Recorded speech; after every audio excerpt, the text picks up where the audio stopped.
आपकी पार्टी का ऑपरेशन सिंदूर पर ये रुख चर्चा में है। कुछ लोग कह रहे हैं कि आप पाकिस्तान की भाषा बोल रहे हैं, बीजेपी आप पर हमलावर है। अभी थोड़ा सा और शांति आ जाए दोनों देशों के बीच, उसके बाद ये सारे सवाल पवन जी पूछे जाएं। वो तो फिर भी हम पर हमले उस वक्त भी कर रहे थे, लेकिन हम सरकार के साथ, देश की सेनाओं के साथ मुस्तैदी से खड़े थे। तू समझा? मोदी जी निकल जाए कटोरा लेकर के, भैया वोट दो, ऑपरेशन सिंदूर हो गया।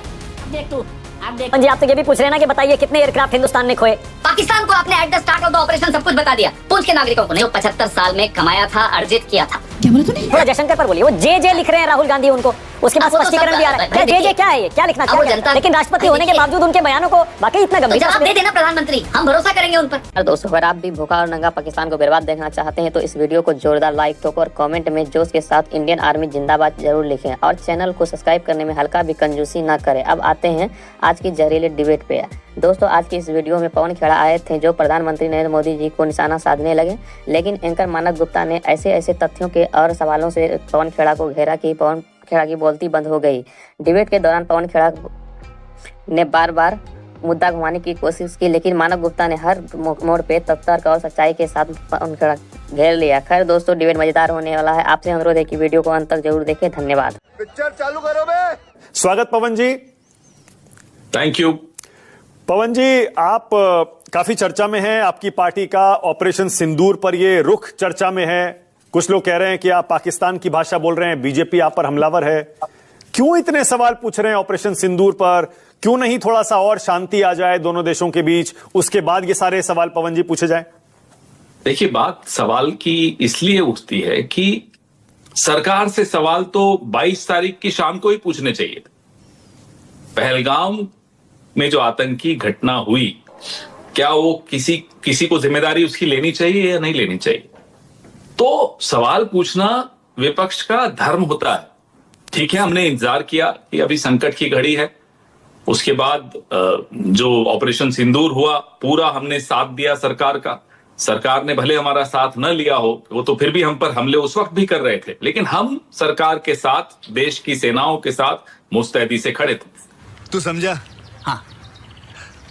नहीं, तू समझा नहीं। देश की सेनाओं ने जो पराक्रम दिखाया, किसी को कोई शक नहीं है उसमें, संशय नहीं है उसमें। लेकिन देश के राजनीतिक नेतृत्व ने क्या कुछ गलत निर्णय लिए? क्या वो जानने का हक देश को नहीं है? अरे, आप सबके चैनल्स देख कर पूरे देश को भरोसा था कि इस्लामाबाद तक पहुंच गया हिंदुस्तान, और भरोसा है हमारे को सेना पर, वो कर सकती। ये अचानक सीज फायर क्यों हुआ? और सीज फायर की घोषणा डोनाल्ड ट्रंप क्यों करते हैं? काउंटर प्रधानमंत्री के मुंह से एक शब्द नहीं निकला इस पर। नंबर 1। नंबर 2, डोनाल्ड ट्रंप ने एक बहुत गंभीर बात कही मानक जी, कि मैंने धमकी दी कि व्यापार रुकवा दूंगा, तब ये ऑपरेशन रुका। क्या सिंदूर का सौदा हो सकता है इस देश में? तो क्या ये सवाल नहीं पूछेंगे हम? फिर एस जयशंकर कहते हैं कि at the start of the operation हमने पाकिस्तान को बता दिया था। इसका मतलब, और एस जयशंकर एक पुराने डिप्लोमेट हैं, इनकी ट्रेनिंग होती है भाषा को कैसे इस्तेमाल करना, नाप तोल कर बोलते हैं एक शब्द। अब वो कह रहे हैं at the start of the operation. Tharoor साहब से पूछ लें इसका अनुवाद, अगर और किसी को पर भरोसा नहीं है, किसी से पूछ लें, इसका अनुवाद पूछ ले, वो बता देंगे at the start of the operation का क्या। फिर अगर हम सवाल पूछते हैं, और एक और बात मानक जी, एक देश आपके साथ खड़ा हुआ नहीं था। किसी एक बड़ी ताकत, छोटी ताकत, किसी ने ये नहीं कहा कि हां पाकिस्तान आतंकी देश है। कौन था हमारे साथ? हम अलग थलग क्यों पड़े? इतने अरबों रुपए खर्च करके 73 देशों में मोदी जी घूम कर आए, और एक देश, क्या भूटान, नेपाल आपके साथ न खड़ा हो, और आप विपक्ष को कहते साहब आप सवाल मत पूछिए, और मोदी जी निकल जाए कटोरा लेकर के, भैया वोट दो, ऑपरेशन सिंदूर हो गया। वो राजनीति नहीं है। अब देख तू हम सवाल पूछें तो अरे तो भैया पाकिस्तान की भाषा, मुझे समझाइए ना मानक जी, पाकिस्तान की भाषा या ये होती है कि सीज फायर क्यों रोका? नहीं, हम आप तो ये कह भी रहे तो थे पूछ रहे 2 दिन और दो फौज को। पवन जी, आप तो ये भी पूछ रहे हैं ना कि बताइए कितने एयरक्राफ्ट हिंदुस्तान ने खोए। वही बात जो पाकिस्तान कह रहा है। अगर आप दुश्मन को पहले ही सूचना दे रहे हो तो क्या क्या नुकसान हमने भुगता? पुंछ के, जहां आज राहुल जी गए हुए हैं, पुंछ के नागरिकों को वही सूचना पहले दे देते तो शायद वो बच जाते।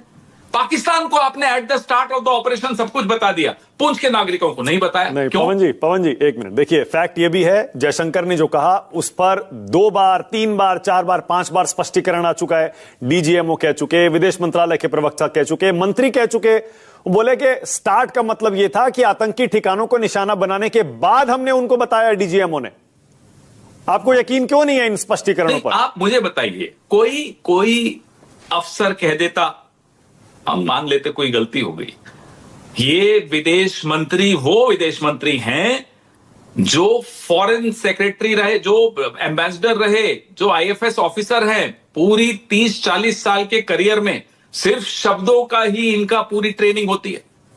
मैं मान ही नहीं सकता, एक मिनट के लिए कोई नहीं मान सकता कि इस व्यक्ति के मुंह से कुछ गलत निकला होगा, निकल ही नहीं सकता।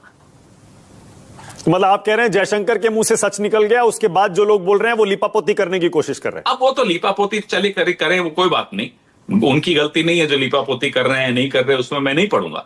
एस जयशंकर, मैं सिर्फ इस एक बयान की बात नहीं कर रहा। मानक जी, पिछले 11 साल में हमने वो सब गंवा दिया जो 75 साल में कमाया था, अर्जित किया था। क्या बोला तूने? विदेश नीति, विदेश नीति पर अभी आता हूं मैं, पहले थोड़ा जयशंकर पर बोलिए। वो जे लिख रहे हैं राहुल गांधी उनको, उसके बाद स्पष्टीकरण भी आ रहा है। क्या जे क्या है, ये क्या लिखना चाहिए? वो जनता सबको सब मालूम है कि जे स्टैंड्स फॉर व्हाट, सबको मालूम है। हमारे मुंह से क्यों कहलवाना चाहते हो? नहीं, अरे कमाल है, आपने जब उनको मुखबिर तक कह दिया तो कह दीजिए, जे भी बता दीजिए। सबको मालूम है, हर व्यक्ति जे का अनुवाद अपने ढंग से कर रहा है, अलग अलग अनुवाद है। अब आप समझदार हैं। नहीं, सुप्रिया श्रीनेत का आया, उनका बयान आया, वो कह रही है कि जे से जोकर भी होता है और जे से जयचंद भी होता है, आप कुछ भी लगा लीजिए। बहुत सारे बयान हैं, बहुत सारी इंटरप्रिटेशंस हो सकती हैं। पर पवन जी, लेकिन ऐसा नाकारा विदेश मंत्री भगवान इस देश को और कभी न दे। पवन जी, आपको वाकई नाकारा विदेश मंत्री, आपको वाकई ऐसा लगता है? पवन जी, ऐसा हो सकता है कि देश का विदेश मंत्री पाकिस्तान पर हमला करने से पहले उसको बता देगा जी हम आप पर हमला करने आ रहे हैं, और वहां अगर ऐसा होता तो सारे भाग नहीं जाते? मसूद अजहर का परिवार कैसे मर गया, फिर बताइए, इतना नुकसान कैसे हो गया? भारी मिस्टेक हो गया सर, एकदम ब्लंडर हो गया। मानक जी, मुझे एक बात बताइए, जब आईएसआई को आप पठानकोट के एयरबेस की जांच पड़ताल करने बुलाकर उनको आईएसआई को क्लीन चिट दे सकते हैं, तो इस देश में क्या नहीं हो सकता? पिछले 10 साल में जो हुआ है आईएसआई को, कभी आपने सुना किसी सरकार ने आईएसआई को पठानकोट के एयरबेस में आमंत्रित करके बोला सही आप चलिए इन्वेस्टिगेशन करिए? कभी चोर से ही अपने घर को में बुलाकर अब चोरी की वारदात का इन्वेस्टिगेशन कराया जाता है? अरे आपको इतना भरोसा पाकिस्तान पर क्यों है कि डीजीएमओ ने फोन उठा के हमारे डीजीएमओ को कह दिया और सरकार ने सीज फायर मान लिया? इसका दबाव था, वो निशिकांत दुबे कह रहे हैं, निशिकांत दुबे कह रहे हैं 1994 में हुआ था वो समझौता, तो जहां एक दूसरे की सेनाओं की पूरी जानकारी शेयर की जाती थी। क्या समझौता था? समझौता था कि आर्मी की जो एक्सरसाइजेज होती हैं, युद्धाभ्यास, युद्ध अभ्यास, युद्ध का अभ्यास और ट्रूप मूवमेंट और मनूवर, ये शांति के वक्त की सारी चीजें होती हैं।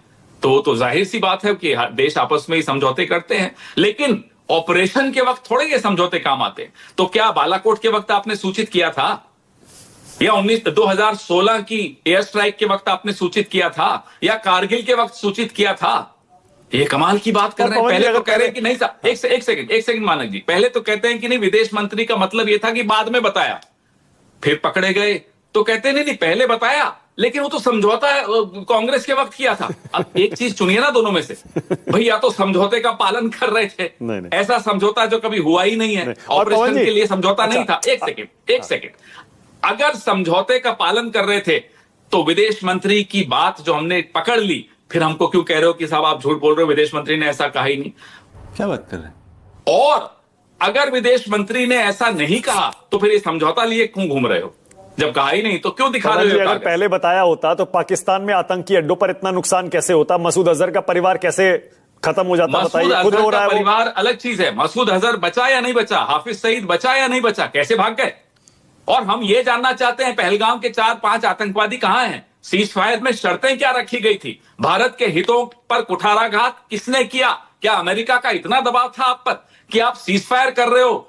दाऊद इब्राहिम नहीं मांग रहे, हाफिज सईद नहीं मांग रहे, अजहर मसूद नहीं मांग रहे, मांगा क्या, मिला क्या देश को? पर ये जो आप कह रहे हैं कि ट्रंप ने सीज फायर करवा दिया, धमकी देकर करवा दिया, उनके बयानों पर आप बहुत यकीन कर रहे हैं, पर यहां से कितनी बार सफाई दी जा चुकी है कि ये तो बायलैटरल हुआ था, आपस में बातचीत के जरिए हुआ था। उधर से अमेरिकी राष्ट्रपति बोल रहा है, इधर से किसको बोलना चाहिए? जवाब किसका मिलना चाहिए? प्रधानमंत्री एक बार आगे आकर मुंह खोलकर बोल दें कि ट्रंप झूठ बोलता है, हम मान जाएंगे। हमें क्या देर लगेगी, 1 मिनट लगेगा। हमें एक बात बताइए मानक जी, ये डोनाल्ड ट्रंप आम नागरिक नहीं है ना अमेरिका का, अमेरिकी राष्ट्रपति है। वो ये कह दे कि हमने ट्रेड रोकने की धमकी दी, फिर ऑपरेशन सिंदूर रोका। इससे ज्यादा शर्मनाक बात क्या हो सकती कि प्रधानमंत्री चुप हैं अब तक। फिर कभी कहते हैं कि खून मेरी रगों में सिंदूर है, कभी कहते हैं मेरी रगों में खून है, फिर कहते हैं मेरी रगों में सौदा है। तो इस सिंदूर का सौदा क्यों हुआ?